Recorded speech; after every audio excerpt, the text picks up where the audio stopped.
S P B unit number 4। Unit number 4 के अंदर दो टॉपिक है, issues and challenges in business है, डेवलपमेंट ऑफ इंटरपर्सनल स्किल है। स्टार्टिंग में क्या दिया है, ये सब टॉपिक के बारे में हम लोग बात करेंगे। पर क्योंकि बिजनेस एथिक्स जो भी है वो तुम्हारे कोर्स के अंदर नहीं किएगा तो उसके बारे में डिस्कस नहीं करेंगे।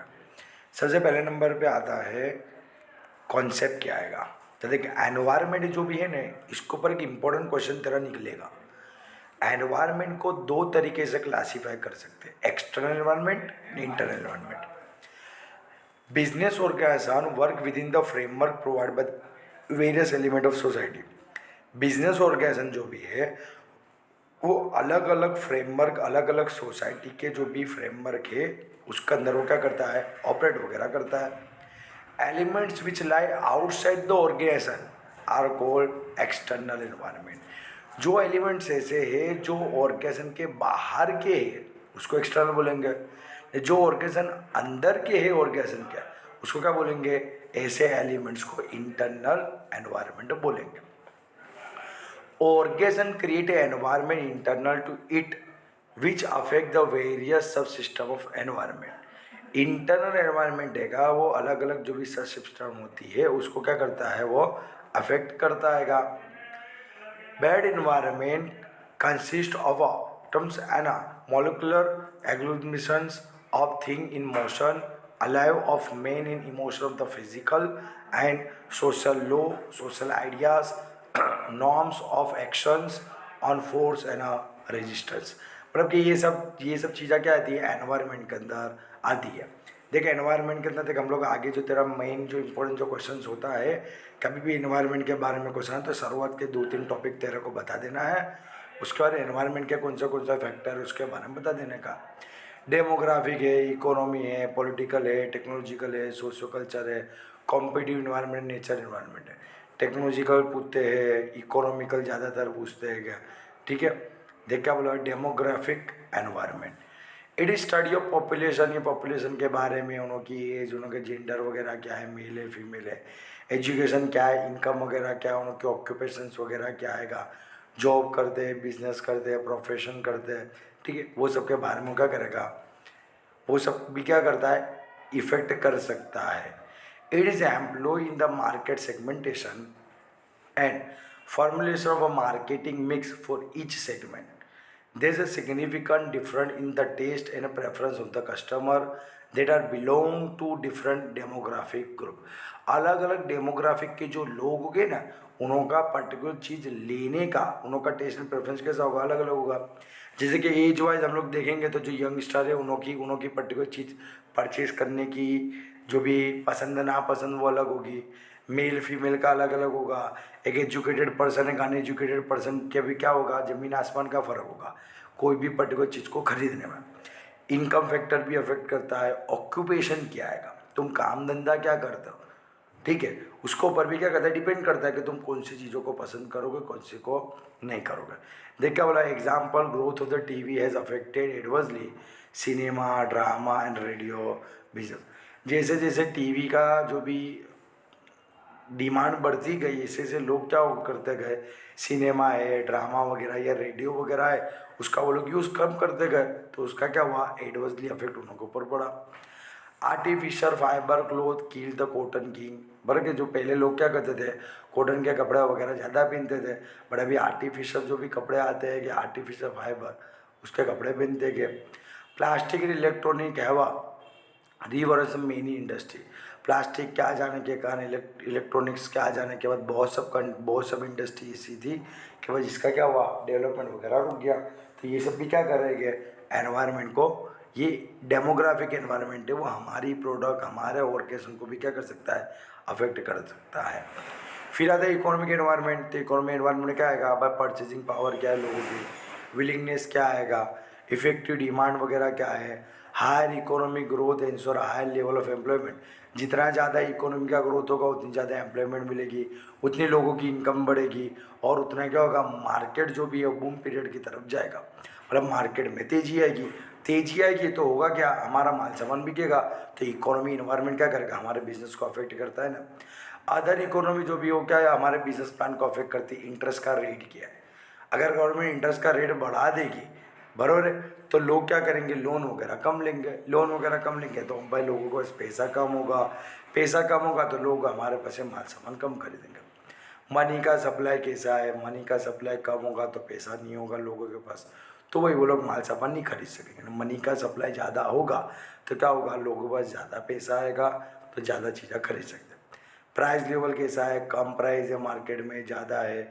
कंज्यूमर को क्रेडिट की फैसिलिटी क्या है, जैसे कि सपोज समझ लो कि आज की तारीख में हम लोग कोई भी चीज़ खरीदने जाते हैं तो हर चीज़ के पीछे हमारे क्या मिलता है कि भाई क्रेडिट मिलती है ना, बराबर के लोन वगैरह तुम करवा सकते हो, TV, fridge, AC, washing machine, कपड़े भी अब तो उसे देते हैं, बराबर। इन्फ्लेशन का रेट वगैरह क्या है, ये सब फैक्टर क्या है कि अफेक्ट करते हैं।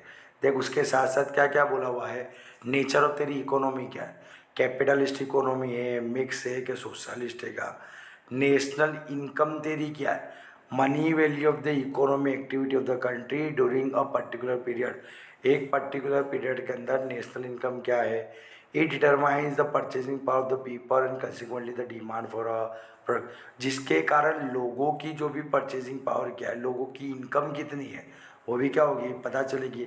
जितनी ज़्यादा लोगों की इनकम होगी उतनी लोग क्या करेंगे, ज़्यादा से ज़्यादा चीज़ों का डिमांड वगैरह करेंगे। मॉनिटरी पॉलिसी क्या है, गवर्नमेंट ने कैसी मॉनिटरी पॉलिसी रखी है, मनी सप्लाई करने की पॉलिसी गवर्नमेंट ने कैसे रखी है। अगर गवर्नमेंट क्या कर रही है, इकोनॉमी का ग्रोथ करवाना चाहती है तो क्या करेगी, का तो एक्सपांसन करेगी, का तो मनी का सप्लाई क्या करेगी, कम कर देगी। मनी का सप्लाई बढ़ाएगी, लोगों के पास ज़्यादा पैसा आएगा, ज़्यादा पैसा आएगा, लोग ज़्यादा चीज़ें खरीदेंगे, ज़्यादा चीज़ें करेंगे खरीदेंगे, डिमांड सब चीज़ की बढ़ जाएगी तो हम प्राइस भी बढ़ा देंगे, मतलब मार्केट में क्या हो जाएगा, इन्फ्लेशन वगैरह हो सकता है। To provide necessary finance to the industry, particularly in a private sector, to control the inflationary pressure in the economy, to generate and maintain a high employment. उससे क्या होगा, तेरे को एम्प्लॉयमेंट वगैरह भी ज़्यादा से ज़्यादा मिल सकती है। मॉनेटरी पॉलिसीज़ वगैरह ये सब चीज़ों को ध्यान में रख कर लोग बनाते हैं। इसके बाद आता है फिजिकल पॉलिसी। फिजिकल पॉलिसी का मतलब क्या होता है, गवर्नमेंट टैक्सीज वगैरह क्या लगाती है, गवर्नमेंट कहाँ कहाँ पे खर्चा करना चाहेगी, गवर्नमेंट को इनकम कहाँ से आएगी, वो खर्चा वगैरह कहाँ पे करेगी, वो सब किस में आएगा, फिजिकल पॉलिसी के अंदर आएगा। It deal with the tax structure and government expenditure, ये किसका डील, किस इसके अंदर क्या क्या आवे, टैक्स स्ट्रक्चर आएगा, गवर्नमेंट एक्सपेंडिचर आएगा। मोबिलाइजिंग मैक्सिमाइजिंग पॉसिबल रिसोर्सेज है, कहाँ कहाँ से पैसे वगैरह आएंगे, कहाँ कहाँ खर्चा वगैरह करना है, सब इसके अंदर जाएगा। फिर आता है नेचर रिसोर्सेज हैगा, जैसे कि लैंड है, मिनरल है, फ्यूल्स हैगा, बराबर है। फिर लोकेशन पैटर्न हैगा, is decided on the base of the availability of this factor.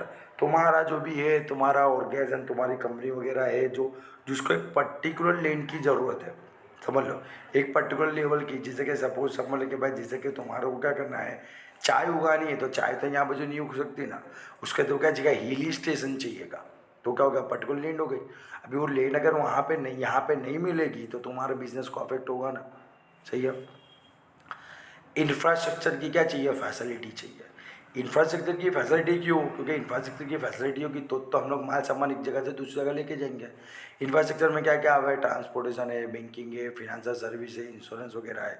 अगर अच्छा ट्रांसपोर्टेशन है तो भाई अपनों को अच्छा अफेक्ट पड़ेगा, खराब होगा तो खराब अफेक्ट पड़ेगा। बैंकिंग की फैसिलिटी होगी तो फ़ायदा होगा, फिनेंशियल सर्विस है, इंश्योरेंस वगैरह है, ठीक है। मतलब ये सब चीज़ों के कारण क्या हो सकता है, तेरे बिजनेस को अफेक्ट पड़ता है। ये कौन सा वाला था, इंफ्रास्ट्रक्चर फैसिलिटीज़ थी। उसके साथ साथ ये क्या बोला, रॉ मटेरियल तेरे को कब मिलता है, सप्लायर कैसे है, प्लांट इक्विपमेंट मिलता है नहीं मिलता है, फिनेंशियल फैसिलिटी क्या है, मेन पावर और प्रोडक्टिविटी क्या है, ये सब चीज़ तेरी किस में जाती है, इकोनॉमी के अंदर जाती है। नहीं, इकोनॉमी का क्वेश्चन मोस्टली टाइम रिपीटेड है एनवायरनमेंट के अंदर। फिर आता है पॉलिटिकल एंड लीगल एनवायरनमेंट की क्या सिस्टम है कि business system affect by the government monetary and physical policy, import and export policy and custom duty.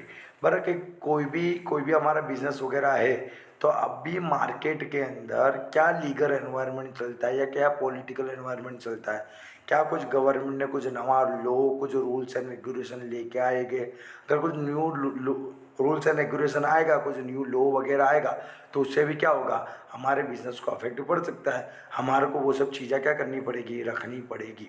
जैसे कि गवर्नमेंट बोल देवे कि भाई जैसे कि जीएसटी का जिस तरीके से लेके आया कि भाई जीएसटी नहीं होगी तो हम क्या करेंगे, एक जगह से दूसरे का माल सामान नहीं जाने देंगे, तो कंपलसरी हमारे को क्या करना पड़ा, जीएसटी नंबर लेना पड़े ना, ठीक है। Legislation controlling physical environment, example anti-pollution law, also influence the business plan and policy. Consumer legislation try to protect a consumer interest. Business enterprise may not be allowed to resort to price discrimination, force and misleading advertising, exclusive distribution, and tying agreement, descriptive sales promotion device, division of market, exclusion of the new competitor and such other unfair trade practice. बर कि भाई ये सब चीज़ों से भी क्या हो सकता है, हमारे बिजनेस को अफेक्ट हो सकता है, अनफेयर ट्रेड प्रैक्टिस वगैरह के थ्रू, या कोई हमारे को क्या कर सके, गलत एडवर्टाइजमेंट वगैरह अगर हम लोग देते हैं या कोई हमारे को देता है तो वो सबसे भी क्या होता है, हमारे बिजनेस को अफेक्ट पड़ता है। The government provide the incentive for the development of the business in backward area. जो बैकवर्ड एरिया के अंदर जो बिजनेस है पर उसको गवर्नमेंट क्या करती है, स्पेशल टाइप के बेनिफिट्स वगैरह देते हैं, उनको टैक्स वगैरह के अंदर राहत वगैरह मिलती है, तो वो सबसे भी क्या होगा, हमारे बिजनेस को अफेक्ट पड़ सकता है। उसके बाद क्या बोला है, पॉलिटिकल स्टेबिलिटी होनी चाहिए, पॉलिटिकल ऑर्गेनाइजेशन क्या आएगा, डिफेंस और मिलिट्री की पॉलिसीज़ वगैरह क्या आएगी। अगर सपोज समझ है गवर्नमेंट ऑफ इंडिया ऐसा अनाउंसमेंट कर दे कि भाई हम कोई भी कंट्री के साथ इम्पोर्ट एक्सपोर्ट नहीं कर सकता, तो अगर तुम्हारा बिजनेस ही इम्पोर्ट एक्सपोर्ट का है तो तुम्हारा बिजनेस पूरे का पूरा क्या हो जाएगा, बंद हो जाएगा, ठीक है। फिर आता है ऑर्गेनाइजेशन कंसर्न के बारे में क्या क्या दिया है, तो देख how does the political system influence the business, किस तरीके से वो बिजनेस को अफेक्ट वगैरह करेगी, तो ऊपर की सब चीज़ों के बारे में दिया है, ठीक है। नेक्स्ट क्या दिया है, टेक्नोलॉजिकल इन्वायरमेंट। हमारे को पता है कि भाई टेक्नोलॉजी क्या आएगा, डे टू डे चेंज होती रहती है। अब टेक्नोलॉजी नवी नवी आएगी तो उसके कारण क्या करना पड़ेगा, हमारे को नवी टेक्नोलॉजी को एडॉप्ट करना पड़ेगा, जिसके कारण क्या होगा, उसका भी अफेक्ट हमारे बिजनेस के ऊपर पड़ सकता है। अच्छा भी पड़ सकता है, खराब भी पड़ सकता है, ऐसा थोड़ी कि खराब पड़े या अच्छा से पड़े, दोनों में से कुछ भी हो सकता है। Technological development in transportation, energy, life extension, ये सब चीज़ों के अंदर क्या हुआ, रिसर्च वगैरह, रॉ मटेरियल वगैरह है, या ऑटोमेशन है, कंप्यूटर सिस्टम्स वगैरह है, ये सब वो सब चीज़ों के अंदर क्या हुआ, टेक्नोलॉजी का डेवलपमेंट वगैरह होगा। उससे क्या होगा, change the life and living condition, रहने करनी क्या होगी, तुम्हारी बदलेगी। The basic incentive for invention through research and development is a profit. कोई भी बंदा अगर कोई भी चीज़ अगर नवी लेके आता है तो उसके पीछे उसका मकसद क्या होगा, उसको कुछ ना कुछ बेनिफिट मिलता होगा। New technology offer a main source of the economy growth. New technology से क्या होगा, इकोनॉमी का ग्रोथ होगा।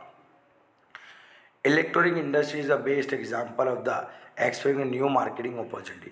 Computer and airplanes are entering new industry हैगा, बाय डिजिटल वॉच हैगा, आर्टिफिशियल फाइबर क्लोथ हैगा, impact of the TV television on radio and cinema industry हैगा, ने वेराइटी ऑफ फूड प्रोडक्ट, ये सब किसका अंदर आता है, नवी नवी टेक्नोलॉजी के कारण आएगा। Top management has to consider the effect of a scientific and technological development on the future state of the technology. In order to meet the technological, social and business changes, customer-oriented marketing organization, customer-oriented business planning can be considered as the best alternative approach which can be adopted by the management to achieve a success. अगर तुम्हारे को नवी चीज़ अगर तुम लेके आए हो ना, तुम्हारे को सक्सेस चाहिए, तो सक्सेस क्या करना है, कस्टमर को कौन सी तरीके का माल सामान चाहिए, कस्टमर की क्या रिक्वायरमेंट वगैरह है, उसके बेसिस के ऊपर हम लोग क्या करेंगे, वो पर्टिकुलर चीज़ वगैरह को बनाएंगे। बड़े ये सब किसके बारे में था, टेक्नोलॉजी के बारे में है। यहाँ तक रखते हैं कि social culture environment next video के अंदर आएगा।